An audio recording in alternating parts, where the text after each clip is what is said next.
ساس ہے اس کے اوپر غصہ ہوئی تھی صبح جا کے، اور اس نے یہ کہا تھا کہ اگر اس طریقے سے آپ لوگ باز نہیں آئے میڈیا کے اوپر آ کے ان کی اصلیت بتانے سے نہ رکے تو وہ ان کا وہ حشر کریں گی کہ وہ زمانہ دیکھے گا اور پورا گاؤں دیکھے گا کہ اس کے ساتھ کیا ہوا۔ اس طریقے سے ان کو ڈرایا دھمکایا گیا تھا، جس کے بعد کیا ہے، اب یاسمین کی بیٹیاں جو کہ پہلے سانگلہ ہل میں اپنے ایک والد کے دوست کے پاس موجود تھی، وہ بھی اب واپس آ چکی ہیں، اور واپس آنے کے بعد ان دو بیٹیوں نے جو اپنی دادی کا حشر کیا ہے، وہاں پر موجود لوگ جو ہیں وہ کانوں کو ہاتھ لگا رہے ہیں کہ بھئی یہ جو بچیاں آئی ہیں، اس نے اپنی دادی کو ایک طریقے سے گھر کے اندر قید کر کے رکھ لیا ہے، اس کا گھر سے داخلہ بند کر دیا ہے، نہ صرف اس کا بند کیا بلکہ کسی دیگر افراد کا بھی ان سے ملاقات تک کا سلسلہ جو ہے وہ روک دیا ہے، ایک کمرے تک اس کو محدود کر دیا ہے، اور اس کے اوپر ڈرانا دھمکانا جو ہے وہ الگ ہے۔ یہاں پر اگر کسی کے پاس کوئی ریسورس ہے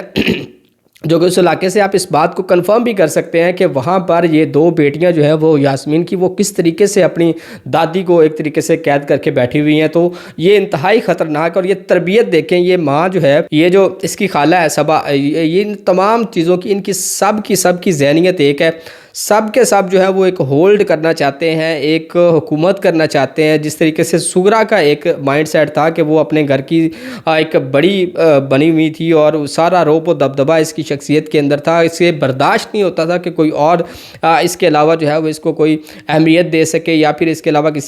اس کی بات کو کوئی ٹال سکے یا اپنی بات اس پہ منوا سکے۔ یہ تربیت ہے اس نانی کی، اور اس کے بعد اس کی بچیوں کی، اور اس کی بچیوں کے بعد جو بچیاں ہیں، آپ اندازہ کریں وہ بھی اسی راستے کے اوپر چلی ہوئی ہیں، اور انہوں نے اپنی دادی کو جو ہے وہ قید کر کے رکھا ہے۔ اس سے اوپر ظلم دیکھیں، اس کے بعد اس سے بھی بڑا ظلم یہ کیا گیا ہے کہ جب اس ماں نے اپنے بیٹے کے ساتھ اس معاملے کو ڈسکس کیا کہ اس کے ساتھ کس طریقے سے سلوک کیا جا رہا ہے، کیا رویہ اپنایا جا رہا ہے، جس کے اوپر اس بدبخت بیٹے نے بھی اپنے باپ کا جو ہے، اپنی ماں کا جو ہے وہ ساتھ دینے سے انکار کیا، اور اس کو الٹا برا بھلا کہا۔ آپ یہ اندازہ کریں کہ آپ اس بزرگ خاتون کا گناہ یہ ہے کہ اس نے ان کی اصلیت بتائی تھی، اس نے سچ بولا تھا، اس نے حقائق کا ساتھ دیا تھا، اس کا نقصان اس کو یہ اٹھانا پڑ رہا ہے کہ اب سگا بیٹا جو ہے وہ بھی اس کو برا بھلا کہہ رہا ہے کہ آپ نے میڈیا کے اوپر آ کے وہ سغرا کے بارے میں یہ باتیں کیوں کی ہیں، یاسمین کے بارے میں یہ باتیں کیوں ہیں، زارا کے بارے میں یہ باتیں کیوں کی ہیں۔ ان ساروں کے اوپر اس بزرگ خاتون کو جو ہے وہ پریشرائز کیا جا رہا ہے، اور اس کو اب اپنے ہی گھر کے اندر ایک کمرے میں اس کو قید کر کے رکھا گیا ہے کہ وہ نہ کسی سے ملیں گی، نہ میڈیا کے اوپر کوئی بات کریں گی، نہ ان سے کوئی ملنے آئے گا، اور نہ اس سارے واقعے کے اوپر کوئی ان کا جو ہے وہ آپ کہہ لیں کہ کوئی بھی کسی بھی طریقے سے رابطہ جو ہے وہ کسی کے ساتھ نہیں رہے گا، تو اس بات کے اوپر ان کو بات کرنے کی بھی نوبت نہیں ملے گی۔ آپ اندازہ کریں کس قدر خطرناک، کس قدر جابر یہ خواتین ہیں، اور کس قدر ظلم ان کے اندر بڑھا ہوا ہے۔ یہ وہاں پر جا کے لوگوں کو بھی برا بھلا کہہ رہی ہیں، وہاں پہ جا کے لوگوں کو ڈائریکٹ طریقے سے دھمکا رہے ہیں، اور وہاں پر جا کے آپ یہ کریں کہ جو چھوٹے چھوٹے دکاندار ہیں، اب یہاں پہ کچھ صحافی برادران نے وہاں پر جا کے انٹرویو کرنے کی جو کہ لیٹسٹ اپڈیٹ تھی، اس کے اوپر وہاں پر لوگوں کے ساتھ بات کرنے کی کوشش کی۔ آپ یقین کریں وہاں پر محلے داروں نے، وہاں پر جو شاپ کیپر ہیں، جو چھوٹی چھوٹی دکانیں بنا کے کوٹی مرلہ کے اندر بیٹھے ہوئے ہیں، جو کہ شروع میں اس سارے ٹاپک کے اوپر بات کرتے ہوئے نظر آ رہے تھے، آپ جا کر کوٹی مرلہ میں کسی سے بات کر کے پوچھیں، وہ آپ کو اس کیس کے اوپر معذرت کر لیں گے۔ اس کیس کے اوپر کوئی ایک حرف بولنے کو وہاں پہ تیار نہیں ہے۔ اس سب کی وجہ یہ ہے کہ دوبارہ پھر سے یہ لوگ جو ہے وہ لوگوں کو دھمکا رہے ہیں کہ زیادہ ٹائم نہیں ہے، تھوڑے عرصے تک یہ تمام چیزیں جو وہ سیٹل ڈاؤن وہ کر لیں گے،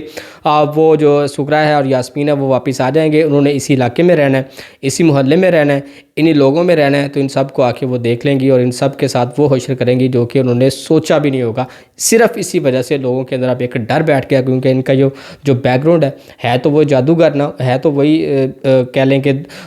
جادو ٹونا کرنے والی خواتین، تو یہ کسی کا بھی گھر جو ہے وہ برباد کر سکتی ہے۔ جیسا کہ پچھلے ایک ویڈیو میں ایک جو دوست سبحان بیٹھے ہوئے تھے، ان کے ساتھ جب میری بات ہوئی تو وہ کہہ رہے تھے کہ یہ جو ہے، یہ خاص طور پہ سغرا جو ہے، یہ جب بھی کسی کے گھر میں جاتی تھی، اگر صبح میں گئی ہے تو شام کو ان کے گھر میں لڑائی پکی ہوتی تھی۔ آپ اس قدر یہ خوفناک، اور وہاں پہ کوئی نہ کوئی ایسا منتر پھونک کے آتی تھی کہ لازمی طور پہ جس گھر میں گئی ہیں وہاں پہ لڑائی کا سلسلہ جو ہے وہ لازمی طور پہ بنا تھا۔ اس کیس کے حوالے سے 3-4 اہم ڈیولپمنٹ بھی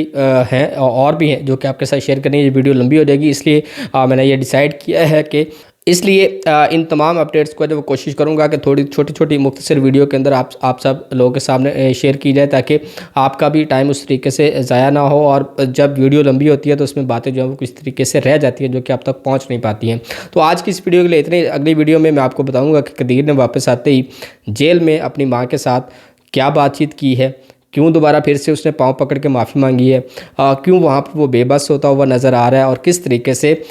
صبا کے ساتھ ساتھ 2 اور خواتین نے بھی جیل میں سغرا سے اور یاسمین سے باتیں کی ہے۔ اب یہ 4 لوگ مل کر کیا پلان کر رہے ہیں، اگلی ویڈیو میں آپ کے ساتھ شیئر کرنے ہیں۔ آج کی اس ویڈیو کے لیے اتنا ہی، اجازت دیجیے، اللہ حافظ۔